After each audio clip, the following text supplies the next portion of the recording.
And welcome to Local Edition on Time Warner Cable. I'm Steve Swat with the Sacramento Report, and my guest this segment is Das Williams, a member of the State Assembly from Santa Barbara. Thanks for being with us. Thank you for having me, Steve. It's interesting. In years past, negotiating on the state budget is always done between Republican leaders and Assembly leaders and Democratic leaders and the governor. This year, you didn't really need the Republicans, and so the Democrats in the Assembly negotiated with the governor directly and sort of cut out the Republicans, didn't you? Well, they made it clear last year that they did not want to be part of the solution. A real solution is a balanced solution that's both cuts and taxes. And they made it clear last year they did not want to be part of that solution. And in fact told us it's your problem, not our problem. So we've tried to go on our own with the governor to try to pull the state back from fiscal Armageddon. Interesting that you and some others have had a slight, I can say slight rift with Governor Brown, and that you didn't want to have a $1 billion surplus, for example. You wanted to cut that so you could save some programs. Yeah, I think right now is a little bit too dire of a time for a $1 billion surplus, because that would have been formed by debilitating cuts to a program that provides basic services for seniors and the disabled when they need someone to help cook them meals or help give them a ride to the grocery store.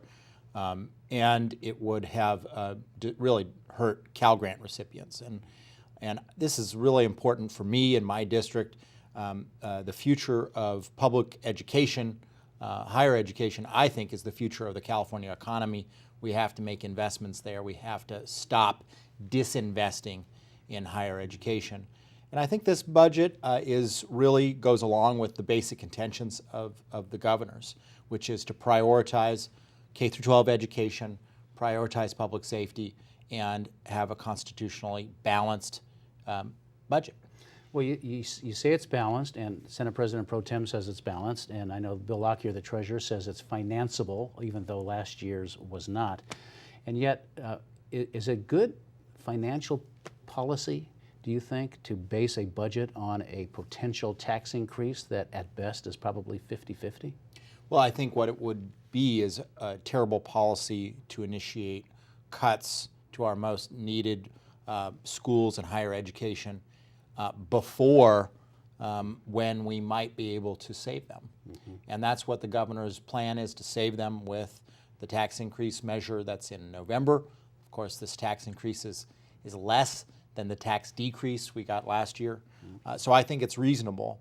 But I think by articulating what the trigger cuts would be if the tax increase does not go through, really does allow people to prepare.